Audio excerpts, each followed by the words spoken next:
He was a self-made millionaire with a perfect life and a pregnant wife waiting at home.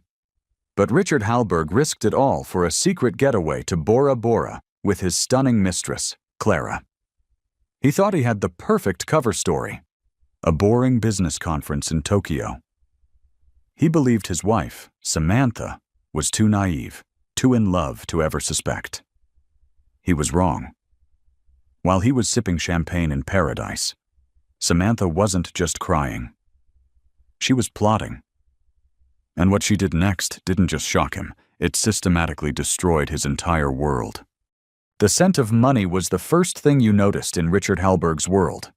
It wasn't the crass, loud smell of new cash, but the subtle, aged aroma of old wealth, a fragrance woven into the very fabric of their palatial home in the Hollywood Hills.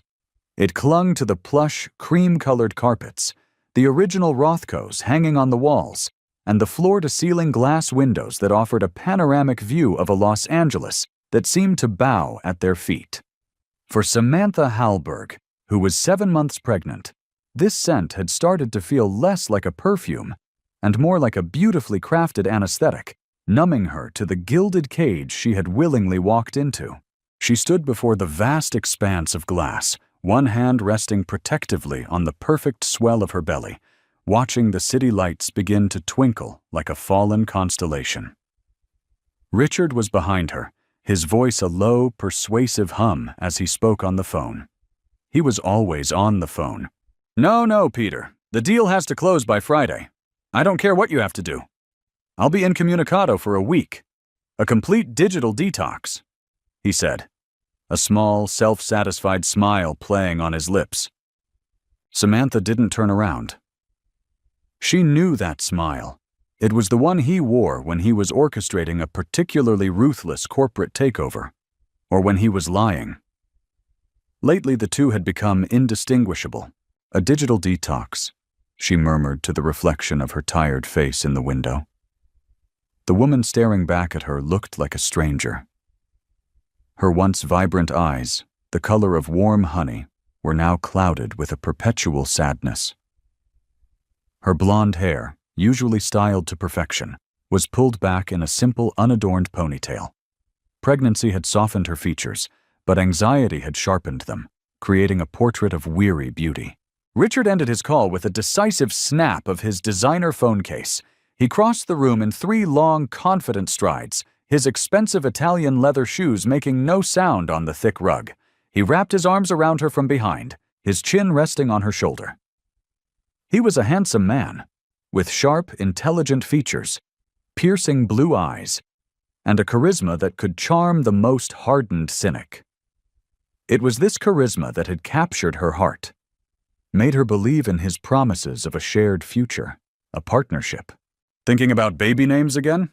he asked, his voice now gentle, the ruthless CEO replaced by the doting husband. It was a seamless transition, one he performed with practiced ease. "I was thinking about your digital detox," she replied, her voice flat. "It's sudden, this conference in Tokyo. It's a huge opportunity, darling," he said, kissing her temple. "The keynote speaker. Think of the prestige. It's for us. For our family. For us." The words echoed in the hollow space that had grown between them. Everything Richard did was supposedly for them. The 16-hour workdays, the last-minute business trips, the constant draining social events where she had to play the role of the perfect, adoring wife. It was all for the magnificent future he was building. But Samantha was beginning to realize that in this grand architectural plan, she was not the partner, but merely a beautiful, decorative fixture. "I just wish you didn't have to go," she said, her voice trembling slightly. "Not now. The baby." "Shh," he soothed, turning her around to face him. He tilted her chin up, forcing her to meet his gaze. "It's just a week. My flight is in 3 hours. I've arranged for your sister to stay with you. You won't be alone for a minute, and I'll call you the second I land." His eyes were sincere, his touch tender. For a fleeting moment, she allowed herself to believe him. She leaned into his embrace, the familiar scent of his expensive cologne a comforting poison. But then her eyes fell on his travel bag, already packed and waiting by the door. It was a sleek, black leather duffel, a brand she didn't recognize. And next to it, a smaller, more feminine carry-on, in a shade of blush pink. A cold dread washed over her. "Is someone traveling with you?" she asked, her voice barely a whisper. Richard's expression didn't flicker. "Just my new assistant, Clara. She's handling the logistics. A real lifesaver. You'd like her, Clara." The name hung in the air, heavy and suffocating. Samantha had seen her once, a stunningly beautiful woman with raven hair and a predatory grace, during a brief visit to Richard's office. She had introduced herself as a consultant. Samantha had felt a pang of jealousy then, a feeling she had quickly dismissed as hormonal paranoia. Now, that paranoia returned with a vengeance. "I see," was all she could manage. Richard, sensing her withdrawal, tightened his grip. "Samantha, don't do this. Don't let your imagination run away with you. This is a business trip. Nothing more. I love you. You and our baby are my entire world." He kissed her then, a deep, passionate kiss that was meant to reassure, to silence her doubts. But all Samantha could taste was the lie.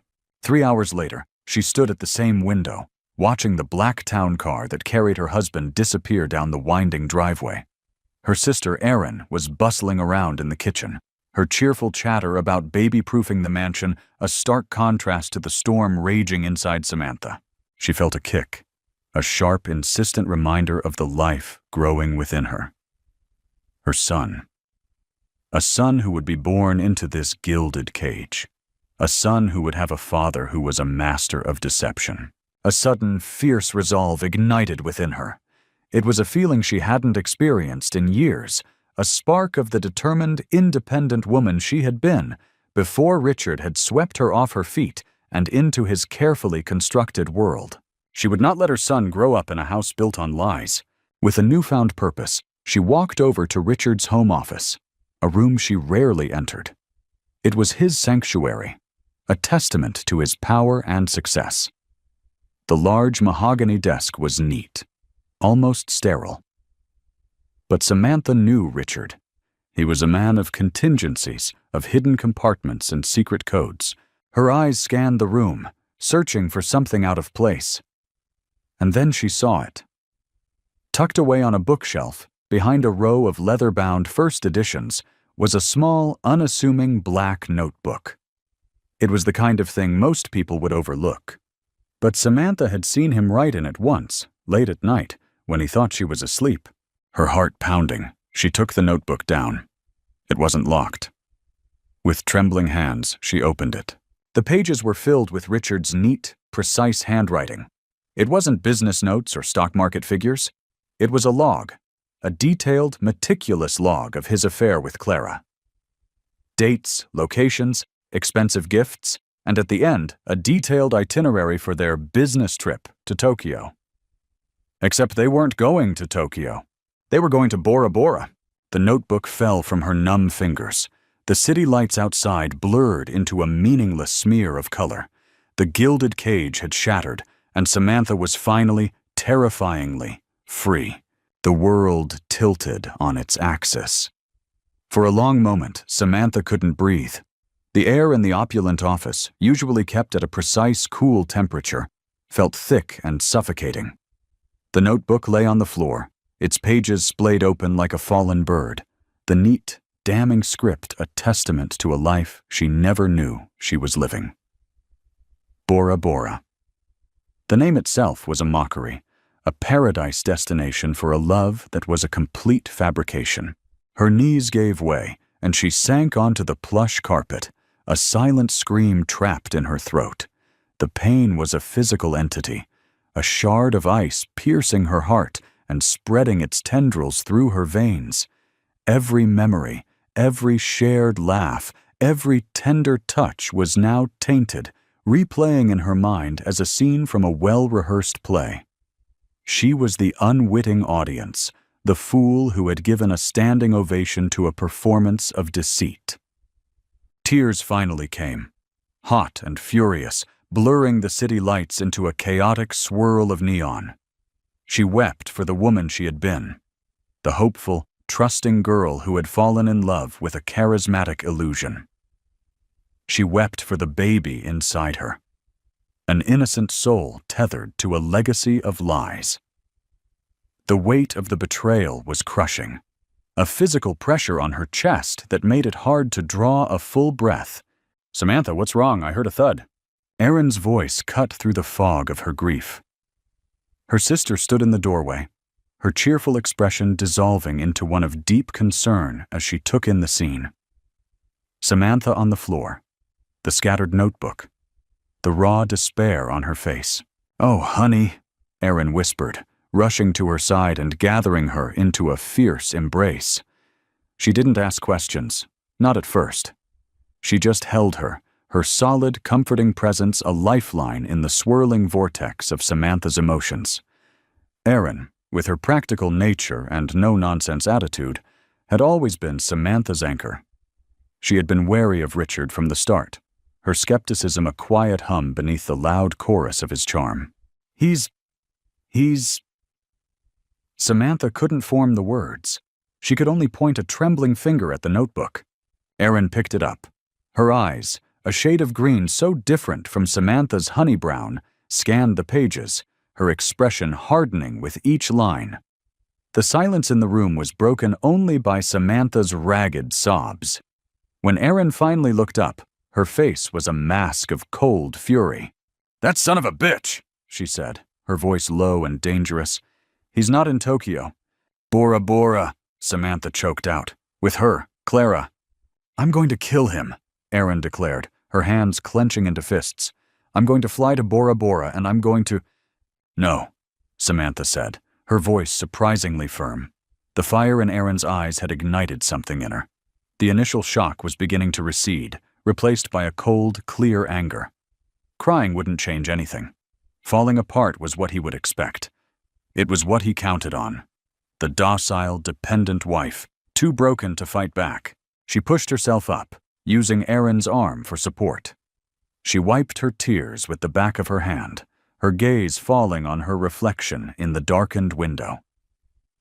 The woman staring back was no longer just a sad, betrayed wife. There was a new light in her eyes, a flicker of steel. It was the awakening of a woman who had been dormant for too long. "Killing him is too easy," Samantha said, her voice steady. "He built this empire on lies. He built us on a lie. I'm not going to let him get away with it. I'm not going to be the victim in his story." Erin looked at her, a slow smile spreading across her face. "Now you're talking. What's the plan?" The plan. A week ago, her plan for the day wouldn't have extended beyond choosing a paint color for the nursery. Now she had to orchestrate the dismantling of a millionaire's life, her husband's life. "First," Samantha began, her mind racing, "I need to understand everything. His finances, his company, not the glossy version he presents to the world, but the real picture, the skeletons, the vulnerabilities." Richard was meticulous, a master of control. But he was also arrogant. He believed he was untouchable, that his pregnant wife was safely tucked away in their gilded cage, too naive and too in love to ever question him. That arrogance was his weakness. "He has a lawyer, Michael Chen," Samantha thought aloud, "and a CFO, Peter Vance. They're loyal to him. They'll stonewall me." "So we go around them," Erin said, her mind already working, a strategist in her own right. "Exactly." Samantha walked over to the mahogany desk, her movements now filled with purpose. She ran her hand over the smooth, polished surface. This desk was the epicenter of his power, and for the next week, it was hers. She sat down in his large leather chair. It felt empowering. She opened his laptop. It was password protected, of course, but she knew him. She knew the patterns of his mind. He used dates that were significant to him, to his achievements. She tried the date of his first major acquisition. Denied. The date he made his first million. Denied. She paused, thinking. What was the one thing he was proudest of? The one thing that truly defined his sense of self? It wasn't her. It wasn't their marriage. It was the day he founded his company, Hallberg Industries. She typed in the date, the 08/15/2015. The screen flickered, and the desktop appeared. A wave of triumph washed over her. She was in. For the next few hours, with Erin feeding her coffee and snacks, Samantha delved into the digital labyrinth of Richard's life. She found files within files, encrypted folders, and offshore accounts she never knew existed. The scale of his wealth and his deception was staggering. He hadn't just lied about his affair. He had built a complex financial fortress designed to protect his assets from everyone, including her. The prenuptial agreement she had signed without a second thought now seemed like a declaration of war. But hidden within a folder labeled contingencies, she found what she was looking for. It was a list of contacts, not just business associates, but people who operated in the gray areas of the corporate world. Hackers, private investigators, and one name that stood out, Laura Vance. Samantha's breath caught. Laura Vance, Peter Vance's ex-wife. The notes next to her name were brief and cryptic. Forensic accountant, knows where the bodies are buried, bitter. A slow, predatory smile touched Samantha's lips. It was a smile that mirrored the one she had seen on Richard's face so many times. It was the smile of someone who had just found their opponent's queen unprotected.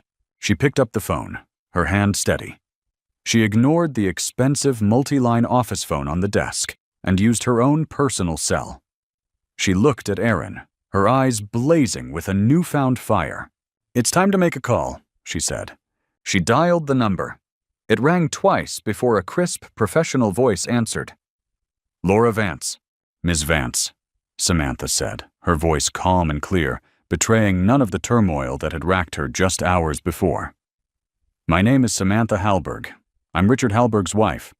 I believe you and I have a mutual interest in discussing my husband's creative accounting. I have access to his private server, and a week before he gets back from Bora Bora. I'm prepared to make you a very generous offer for your time." There was a pause on the other end of the line, and then a low, appreciative chuckle. "Mrs. Hallberg," Laura Vance replied, a hint of amusement in her voice. "You have my undivided attention." The meeting was set for the following morning at a discreet coffee shop in Larchmont Village, a place far removed from the glitzy, high-powered lunch spots Richard frequented. Samantha chose it specifically for its anonymity. She arrived 10 minutes early, her pregnancy a convenient disguise.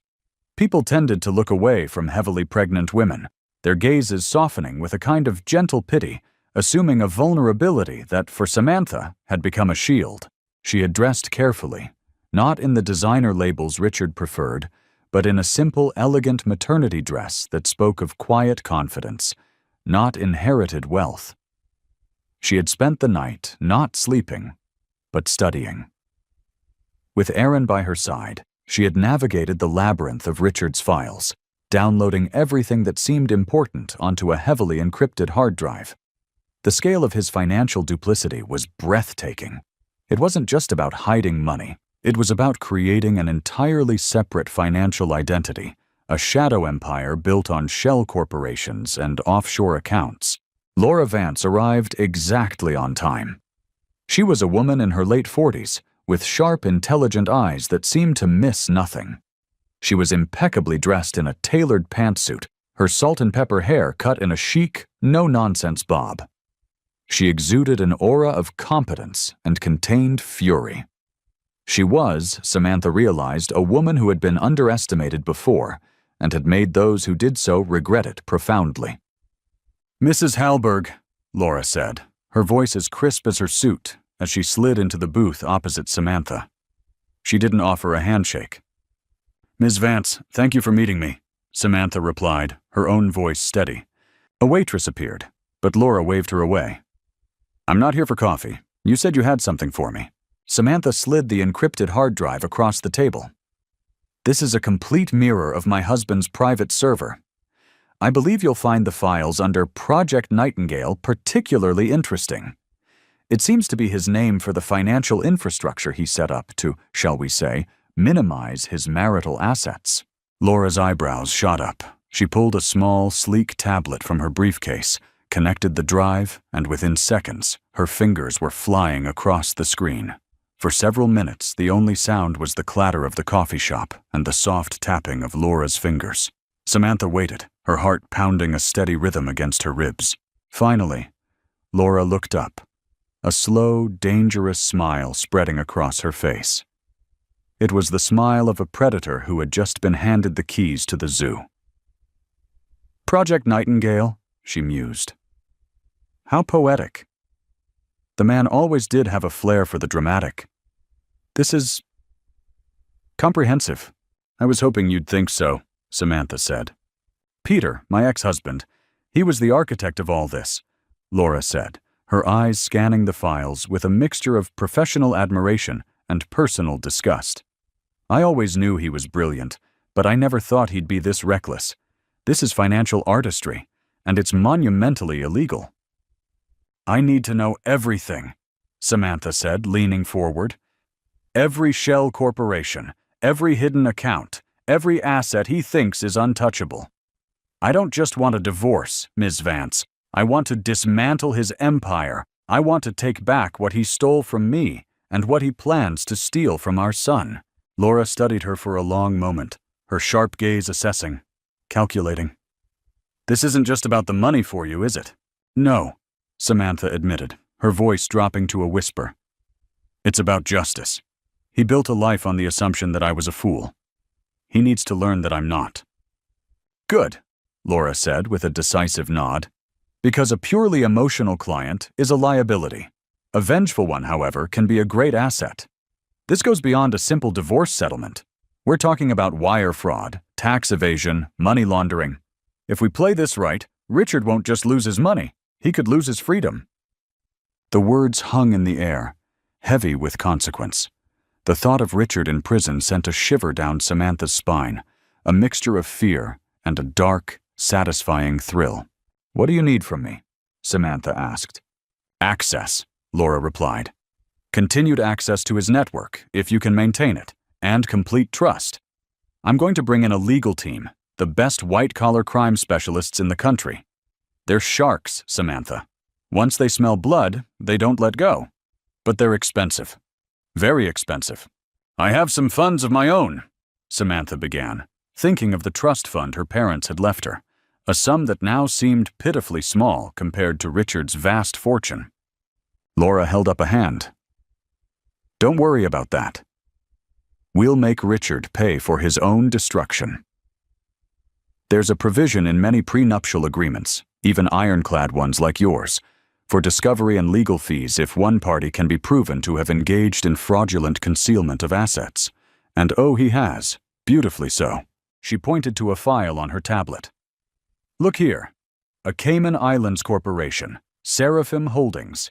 It holds the deed to a penthouse in New York, a villa in Lake Como, and a collection of vintage cars, all purchased in the last 2 years. All, I assume, conveniently left off his financial disclosures to you. Samantha felt a wave of nausea. The villa in Lake Como. He had told her it belonged to a client. He had even shown her pictures, lamenting that they were too busy to take a vacation there. He's a sociopath, Aaron's voice said from beside her. Samantha jumped. She hadn't even realized her sister had slipped into the booth next to her. Aaron gave Laura a nod. She has my full support, and my savings, for what it's worth. What's the first move? Laura's smile widened. The first move is to let him enjoy his vacation. We need him blissfully unaware in Bora Bora, sipping cocktails with his mistress. We need him to get comfortable, to believe he's gotten away with it. While he's sunning himself, we're going to be preparing a storm he can't even imagine. She turned to Samantha. Go home. Act normal. If he calls, be the loving, slightly needy wife he expects. Complain about your swollen ankles. Ask him if he's eating properly. Do not, under any circumstances, let him suspect that anything has changed. Your greatest weapon right now is his arrogance. The advice was sound. but the thought of speaking to him, of feigning affection, made her stomach churn. "I can do it," Samantha said, the words tasting like ash in her mouth. "I know you can," Laura said. "Now, I'm going to take this hard drive and disappear for 48 hours. I'll be in touch with a list of preliminary injunctions we need to file. We're going to freeze his assets, all of them. By the time he steps off that private jet, he's going to find out that his gilded world has been put on ice." As Laura packed up her things and left, Samantha felt a profound shift in her reality. The grief was still there, a dull ache beneath the surface, but it was now overlaid with a sense of purpose, a cold, clear determination. She was no longer just a victim of Richard's betrayal. She was the architect of his ruin. That evening, as she sat in the sterile perfection of her living room, her phone rang. The caller ID flashed. Richard. Her heart hammered against her ribs. She took a deep breath, looked at Aaron, who gave her a reassuring nod, and answered. "Richard," she said, pitching her voice to sound sleepy and soft. "Hey, darling." His voice was warm, intimate, the sound of the ocean faintly audible in the background. "Did I wake you? I'm so sorry about the time difference." "It's okay," she murmured. "I was just resting. My ankles are the size of grapefruits." "My poor girl," he cooed, the sympathy dripping with insincerity. "Just a few more days. I miss you like crazy. This conference is a real bore without you." Samantha closed her eyes, picturing him on a white sand beach, Clara draped over him. The image fueled her resolve. "I miss you too," she lied. "Tell me everything. Is Tokyo amazing?" And as Richard launched into a detailed, fictitious account of his keynote speech and the boring business dinners, Samantha listened, playing her part to perfection. She was the loving wife, the naive fool. And with every word he spoke, he was unknowingly tightening the noose. That she, with the help of Laura Vance, was carefully, meticulously placing around his neck. The next 4 days were a masterclass in deception. Samantha lived a dual life. To the outside world and to Richard, she was the expectant mother, nesting and waiting for her husband's return. She attended her prenatal yoga class, had lunch with friends, and fielded Richard's nightly calls from Tokyo, each conversation a carefully choreographed performance of wifely devotion. She would listen to his fabricated stories of boardrooms and networking events, all while picturing him on a sun-drenched beach, the sound of the waves a mocking soundtrack to his lies. "The deal went through, darling," he'd said on the third night, his voice filled with false modesty. "The Japanese investors were blown away. This is a game-changer for us." "That's wonderful, Richard," Samantha had replied, her voice a perfect blend of pride and affection. "I'm so proud of you." Meanwhile, in the secret inner sanctum of Richard's home office, a war room was taking shape. Laura Vance, true to her word, had assembled a formidable team.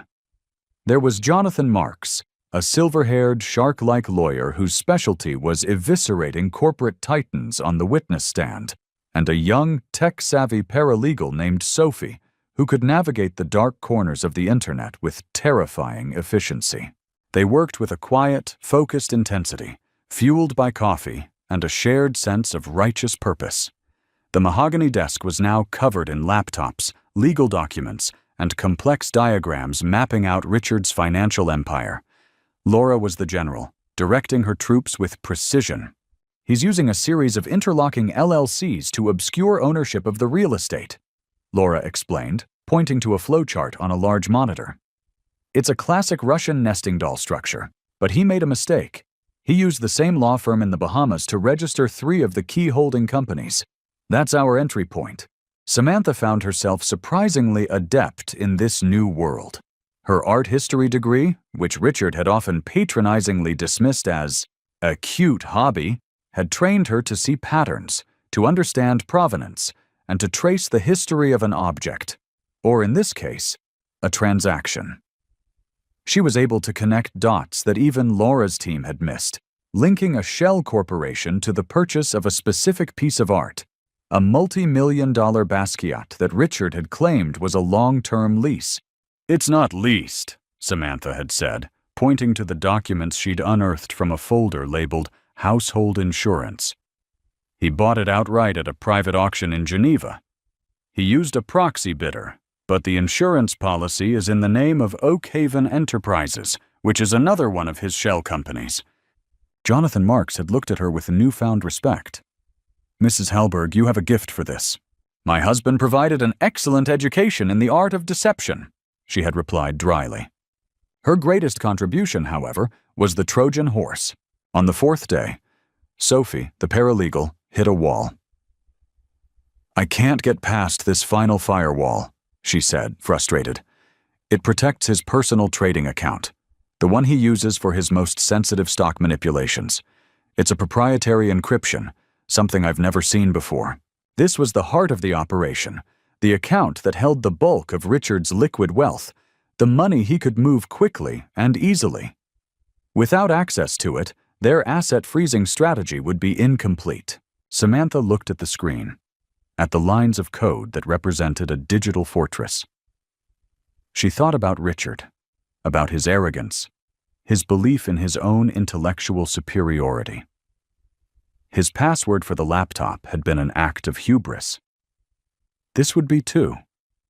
It wouldn't be a random string of characters. It would be something personal, something that fed his ego. What does he love more than money? She asked the room. Himself, Erin muttered from the corner, where she was acting as a combination of bodyguard and caterer. Samantha shook her head. No, he loves the idea of a dynasty, a legacy. Her eyes widened. The baby. She walked over to the keyboard. He's been obsessed with one name for our son, a name from his family, a name he thinks sounds powerful. She typed in the name Theodore. Nothing. Add his own name, Laura suggested. He's an egomaniac. Samantha typed Theodore Richard Halberg. Nothing. She sighed, frustrated. Then an idea sparked. It was a long shot, a detail so small and intimate she had almost forgotten it. During one of their early, happier dates, they had talked about their dreams. Richard had confessed, in a rare moment of vulnerability, that his ultimate goal wasn't just to be rich, but to be a kingmaker, a man who pulled the strings of the world. He had a favorite quote from a Roman emperor. With trembling fingers, she typed it in. It was a phrase he had once whispered to her, telling her it was the secret to his success. Invictus maneo, I remain unconquered. The screen flashed. Access granted. The room erupted in a collective gasp. Sophie stared at the screen, her mouth agape. My God, she whispered, we're in. What they found was more damning than they could have imagined. It wasn't just hidden wealth, it was evidence of insider trading, market manipulation, and a conspiracy to bankrupt a smaller, rival tech company. Richard wasn't just a cheat, he was a criminal. This is it, Jonathan Marks said, his voice grim. This is the kill shot. We have enough here to not only freeze every penny he has, but to trigger a full-blown SEC investigation. He's finished. Samantha felt a cold wave of finality wash over her. This was the point of no return. That night, when Richard called, his voice was lighter, happier than it had been all week. Last night in Tokyo, my love, he said. I can't wait to get home to you. I've bought you the most incredible gift. I can't wait to see it, Samantha said, her voice a perfect imitation of excitement. She knew what the gift was. Laura's team had found the receipt, a 15-carat canary diamond necklace, purchased from a boutique jeweler in Bora Bora. It was a gift for his mistress, one he would likely claim to have bought for his wife. I love you, Samantha, he said, his voice dropping to an intimate whisper.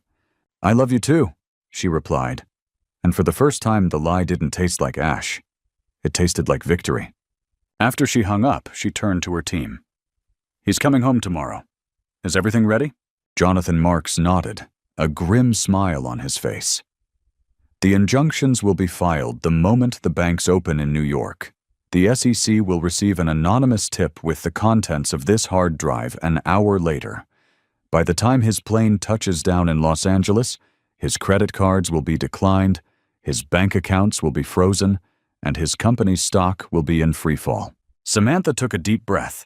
The storm was ready to break. She, the quiet, unassuming wife, had built the perfect Trojan horse, and Richard was flying it home himself, completely oblivious to the army hidden inside. The day of Richard's return was unnaturally bright, the Los Angeles sun casting sharp, unforgiving shadows across the manicured lawns of their estate. Samantha felt a strange sense of calm, the eye of the hurricane she had so meticulously created. Aaron was a nervous wreck, pacing the length of the vast living room, while Samantha sat serenely in an armchair, one hand resting on her belly, feeling the gentle, rhythmic kicks of her son. "I can't believe you're so calm," Aaron said for the 10th time. "He's going to walk through that door any minute. What if he gets violent? What if he... I don't know, what if he tries to sweet-talk you?" "He will," Samantha said, her voice even. "That's his primary weapon. But it won't work. Not anymore. I'm not the same person I was a week ago." It was true. The woman who had wept on the office floor was gone. In her place was a woman who had stared into the abyss of her husband's deceit and had found not fear, but strength. She had discovered a resilience she never knew she possessed, a mind for strategy that had been lying dormant beneath years of marital complacency. At precisely 3:15 p.m., the purr of an expensive engine announced his arrival. Samantha watched from the window as the black town car pulled up the driveway.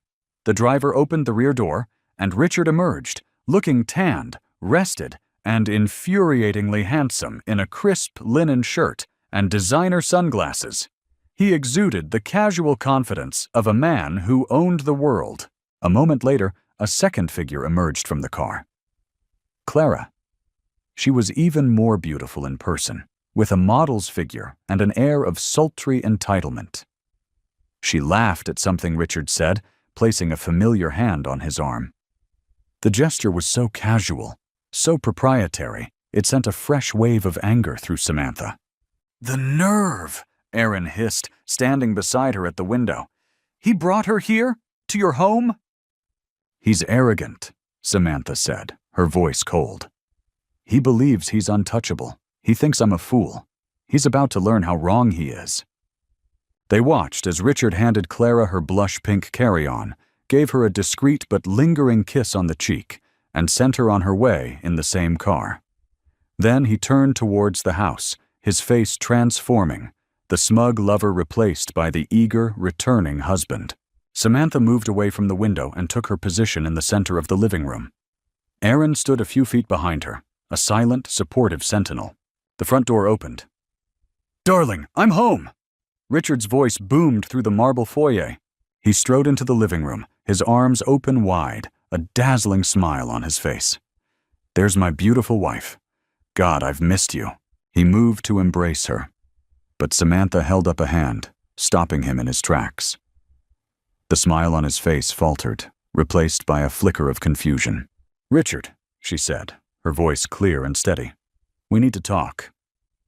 "Of course, darling," he said, his smile returning, though slightly strained. "But can it wait? I've been on a plane for 15 hours and Did you have a nice time in Bora Bora?" The question dropped into the silent room like a stone. The color drained from Richard's face, his carefully constructed composure shattered, leaving behind a mask of pure shock. What are you talking about?" he stammered, his eyes darting around the room as if looking for an escape route. "I was in Tokyo, at a conference." "Don't lie to me, Richard," Samantha said, her voice dangerously quiet. "Not anymore. I know everything. I know about Clara. I know about the overwater bungalow at the St. Regis. I know about the 15-carat canary diamond necklace you bought her." She took a step closer, holding his gaze.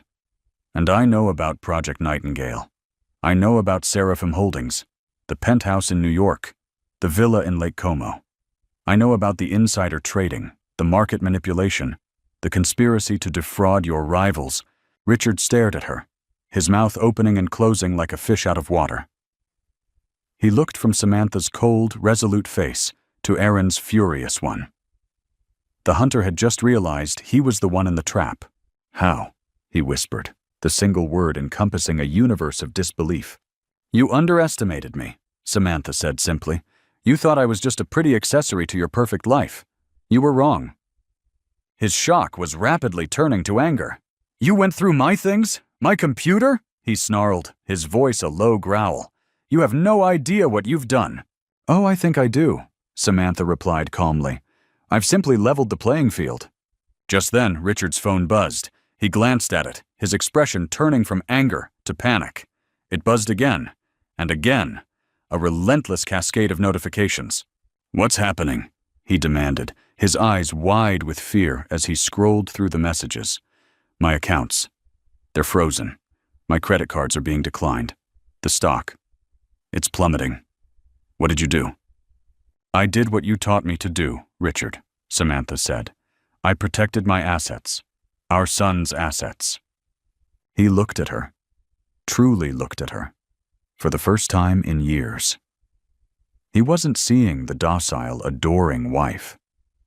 He was seeing a stranger, a formidable opponent who had outmaneuvered him at every turn. You, he breathed, a mixture of awe and hatred in his voice. This was you. With a little help, Samantha said, gesturing vaguely towards the office. Desperation clawed at him. He tried to revert to his most trusted tactic, manipulation. He softened his expression, his eyes welling with crocodile tears. Samantha, baby, please, he begged, taking a step towards her. We can fix this. Whatever you think you know, it's a misunderstanding. I love you. It's always been you. Clara. She was a mistake, a moment of weakness. It meant nothing. It was a masterful performance. A year ago, a week ago, it would have worked. But now, his words were meaningless, the empty promises of a bankrupt soul. Samantha laughed. A short, humorless sound. A moment of weakness? Richard, your entire life is a moment of weakness. You're a black hole, a man who consumes everything around him. But you will not consume me, and you will not consume our son. She walked past him, towards the grand staircase. I've packed your bags, she said over her shoulder. They're in the guest room. I suggest you find a good lawyer. You're going to need one. Jonathan Marks is already representing me. I believe you know of him. The mention of the legendary lawyer's name was the final blow. Richard sank onto one of his priceless antique chairs, his head in his hands, the picture of a fallen king. The millionaire who thought he had everything had just discovered he had nothing at all. Samantha didn't look back. She walked up the stairs, her head held high, a sense of profound, liberating peace settling over her. The gilded cage was no more. And for the first time in a very long time, she was free. The days that followed the homecoming were a blur of legal proceedings, media frenzies, and the quiet, steady work of dismantling a life. The story broke with the force of a tsunami. Tech titan Richard Hallberg accused of massive fraud, assets frozen amidst scandalous divorce. The headlines were sensational, the details salacious. Anonymous sources, all carefully orchestrated by Laura's team, leaked details of the affair, the lavish gifts, and the staggering scale of the financial deception. Hallberg Industries' stock cratered, and the board of directors, once Richard's loyal disciples, moved swiftly to oust him, desperate to distance themselves from the scandal. Richard, stripped of his wealth and power, was a ghost haunting the edges of his former life. He was forced to move into a modest rented apartment, his collection of supercars repossessed, his designer suits suddenly looking like ill-fitting costumes. The media hounded him, his face, once a symbol of success, now a portrait of public disgrace. Samantha, in contrast, became an unlikely and reluctant hero. She remained behind the gates of the Hollywood Hills mansion, which the court had granted her exclusive use of, creating a sanctuary for herself and Aaron. She refused all interview requests, communicating only through her lawyer, Jonathan Marks. Her silence was powerful, lending her an air of dignity and strength that contrasted sharply with Richard's frantic, desperate attempts to control the narrative. In a tearful televised interview, he painted himself as the victim, a man betrayed by a vindictive wife and a seductive employee.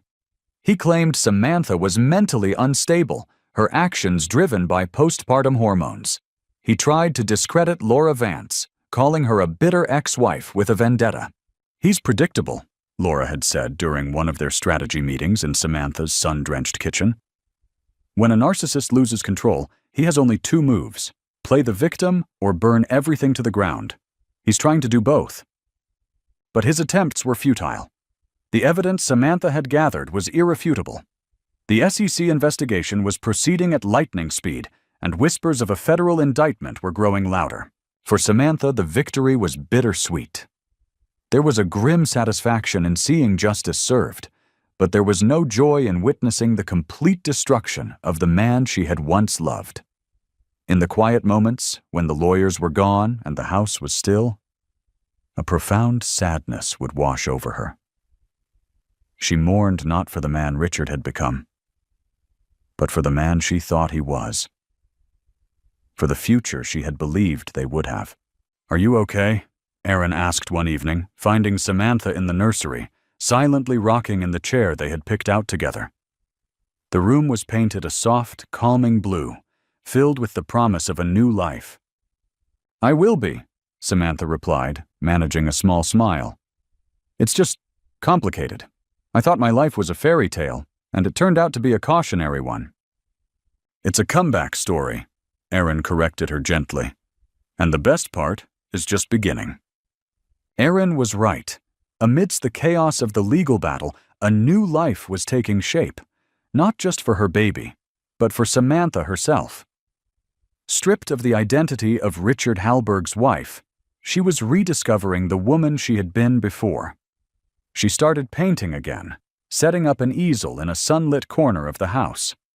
Her first subject was the view from the window, the sprawling city that no longer seemed to bow at her feet, but instead looked like a landscape of endless possibility. She also began to take an active role in the legal strategy, not just as the provider of evidence, but as a decision-maker. She sat at the head of the table with Laura and Jonathan, her questions sharp, her insights invaluable.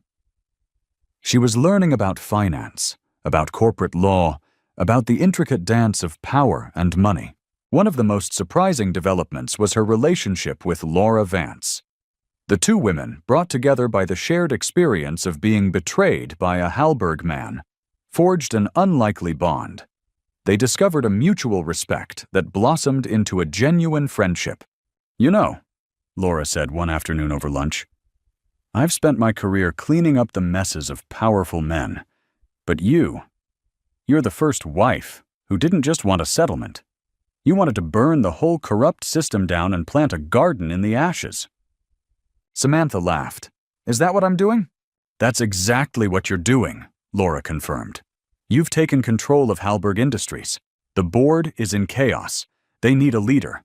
The SEC is looking for a sign of stability. The company has good bones, despite Richard's corruption. It could be saved." "What are you suggesting?" Samantha asked, though she already knew. "I'm suggesting that the largest shareholder, which after the divorce settlement will be you, should take an active role. I'm suggesting that you should be the one to lead Hallberg Industries out of the darkness." The idea was audacious, terrifying, and utterly thrilling. Samantha, the art history major who had been relegated to the role of hostess and arm candy as the CEO of a multi-million-dollar tech company? It was insane. And yet, why not? She had a better understanding of the company's corrupt inner workings than anyone. She had the support of a brilliant financial mind in Laura, and she had a motivation that no other CEO could claim. She was fighting for her son's legacy, to transform a name tainted by scandal into one synonymous with integrity and resilience. "I'll think about it," Samantha said, a slow smile spreading across her face. The thought took root, a seed of ambition planted in the fertile ground of her newfound freedom. The world had expected her to crumble, to take her money, and disappear. But Samantha Hallberg was done doing what the world expected. She was ready to build something new from the ruins of her old life. The comeback story was just getting started. 2 months later, Samantha gave birth to a healthy baby boy. She named him Theodore, not after Richard's dynastic ambitions, but after the Greek word Theodoros, meaning gift from God. He was her gift, her anchor, her reason for the fight. Holding him in her arms for the first time, she felt a love so fierce and pure it eclipsed all the pain and betrayal of the past. This was her future. This tiny, perfect human being. The divorce was finalized in a quiet, unceremonious court proceeding. Richard, facing a mountain of federal charges, had no fight left in him. He agreed to all of Samantha's terms. The settlement was staggering. Samantha became the majority shareholder of Hallberg Industries, the legal owner of the Hollywood Hills mansion, and the recipient of a sum of money that ensured she and Theodore would be secure for life. The hidden assets, the villas and penthouses, were all seized by the government. Clara, the mistress at the center of the storm, had vanished. Faced with potential complicity charges, she had cooperated with the SEC in exchange for immunity and disappeared into obscurity, her 15 minutes of infamy over. Peter Vance, Richard's CFO and Laura's ex-husband, was not so lucky. He was indicted alongside Richard, his brilliant financial artistry leading him to a future behind bars. On the day the settlement was finalized, Samantha stood before the board of directors of Hallberg Industries. The room was filled with grim-faced men in expensive suits, the same men who had once patronized her at company galas. Today, they looked at her with a mixture of fear and respect. With Laura by her side as her chief advisor, Samantha laid out her vision. She wasn't there to liquidate the company or to continue Richard's ruthless practices. She was there to rebuild it. Hallberg Industries has been poisoned by a culture of greed and deceit, she said, her voice ringing with confidence. But its foundation is strong. Its employees are brilliant and innovative. We have an opportunity not just to save this company, but to transform it into a model of ethical leadership and corporate responsibility. She announced her first executive decision, a complete, transparent audit of the company's finances, to be led by Laura Vance. She outlined a new employee profit-sharing program and the creation of a charitable foundation funded by a percentage of the company's profits, dedicated to supporting women in tech.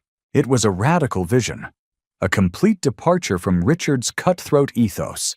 There was skepticism in the room, but there was also a glimmer of hope. Samantha wasn't just another corporate raider. She was a phoenix, rising from the ashes of her husband's destruction, determined to build something better. The media, which had been so fascinated by the scandal, was now captivated by the story of her reinvention. From betrayed wife to visionary CEO, Samantha Hallberg's unlikely second act. She was no longer defined by Richard's betrayal, but by her own strength and vision. Life settled into a new rhythm. Her days were a blend of board meetings and baby feedings, of corporate strategy and lullabies. It was challenging, exhausting, but deeply fulfilling. She had her sister Erin, who had moved in permanently, acting as a co-parent and chief of staff. She had Laura, her friend and trusted confidant. She had a team of loyal employees who were inspired by her leadership. She was building a life and a company on her own terms. A year later, Hallberg Industries, under Samantha's leadership, was thriving. The stock had rebounded, and the company was gaining a reputation for its innovative products and its ethical, employee-centric culture. Samantha had proven her doubters wrong. She wasn't just a figurehead. She was a natural leader, with a sharp mind and an intuitive understanding of people. She had sold the cavernous Hollywood Hills mansion, finding its gilded rooms too full of ghosts. She bought a beautiful, light-filled home in a quieter, family-friendly neighborhood, a place where Theodore could run in the backyard and where the scent of money was replaced by the smell of jasmine and freshly cut grass. One afternoon, while she was at a local park, pushing Theodore on the swings, a man approached her. He was handsome, with kind eyes and a warm smile. He introduced himself as Ben, a pediatrician who worked at the local hospital. He didn't recognize her as the famous CEO Samantha Halberg. He just saw a mother playing with her son. They started talking, easily and naturally. They talked about their work, about their love for the city, about the simple joys of a sunny afternoon. For the first time since Richard, Samantha felt a spark of connection, a gentle hum of possibility. Their relationship grew slowly, organically. Ben was everything Richard was not. He was kind, patient, and genuinely interested in who she was, not what she represented. He was unimpressed by her wealth and unfazed by her past. He loved her for her strength, her intelligence, and the quiet resilience he saw in her eyes. He was wonderful with Theodore, treating him with a gentle affection that made Samantha's heart ache with a new kind of joy. Watching them build a sandcastle together, their heads bent in concentration, Samantha realized that she had finally found what she had been looking for all along. Not a grand, dramatic passion, but a quiet, steady love built on a foundation of trust and mutual respect. One evening, as they sat on her porch after putting Theodore to bed, Ben took her hand. "I read about you," he confessed quietly. "About everything you went through. I just want you to know how much I admire you." Samantha smiled, a genuine, unburdened smile. "That part of my life feels like a story about someone else now." "It is," he said, his gaze steady and sincere. "You're not that person anymore. You're the woman who is building an incredible company, the mother who is raising an amazing son, and the woman that I'm falling in love with." Tears welled in Samantha's eyes, but this time, they were tears of gratitude. She had survived the fire and had emerged not just unscathed, but stronger, brighter, and more herself than ever before. The final piece of her past was laid to rest on a crisp autumn day. A letter arrived from the Federal Correctional Institution, where Richard was serving his 10-year sentence. Her first instinct was to throw it away, unopened, but curiosity and a sense that she needed this final closure made her pause. She sat in her sunlit kitchen, a cup of tea growing cold beside her, and read the letter. It was not the angry, manipulative diatribe she had expected. The man who wrote the letter was a shadow of the arrogant titan she had known.